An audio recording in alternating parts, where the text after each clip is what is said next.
Ang pinaka nakakakaba sa skills assessment ay yung technical interview. Yan.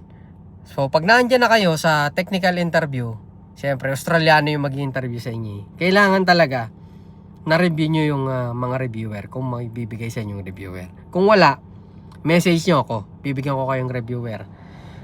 Kasi, halos yung mga nasa reviewer, halos lahat yun, hindi naman lahat, ay talagang itatanong ng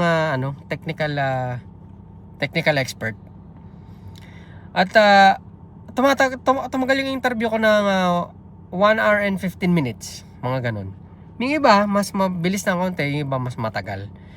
Kasi ang dami nilang tinatanong about sa safety, about sa electrode na ginagamit mo, about sa acetylene, about sa communication sa trabaho. So, ang dami. Iba-iba.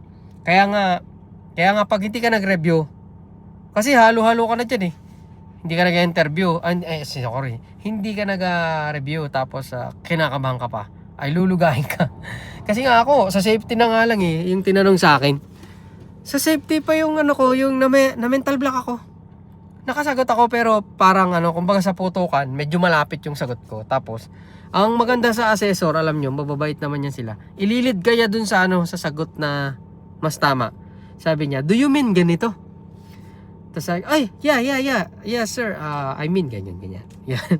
Kasi alam mo naman nila na minsan na ka lang, nalilito o kinakabahan. Tapos ito pa, pinakamalupit na technique diyan, pag nalimutan mo yung yung isasagot o nag-iisip ka pa. Sabihin mo lang sa sa assessor, sorry sir, can you please repeat the question? Ganun. Pardon sir, can you repeat? So habang nag-iisip ka at uulitin niya, hanggang sa makakuha ka na ng sagot. Kasi pwede mo naman ipaulit na with courteous lang yung pagsabi mo. Kasi talagang walang hindi kinakabahan dyan kahit veteranong welder. Kasi yan eh, interview eh.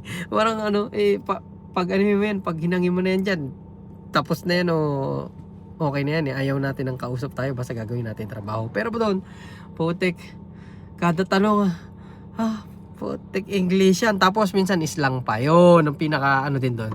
Minsan islang yung mo assessor eh. Kaya okay taga minsan ipaulit mo. So with courtesy, tapos talagang magre-review. Ang ginawa ko kasi pag nagre-review ako, yung lahat na nakasulat doon, halimbawa types ng electrode, direct current, diba, electrode positive, may mga ganyan-ganyan pa eh. Sinusulat ko siya ng iba bukod. Kasi mas natatandaan ko pag sinusulat ko rin ulit. So, yan lang. Tip mga kabakala. See you dito sa Australia.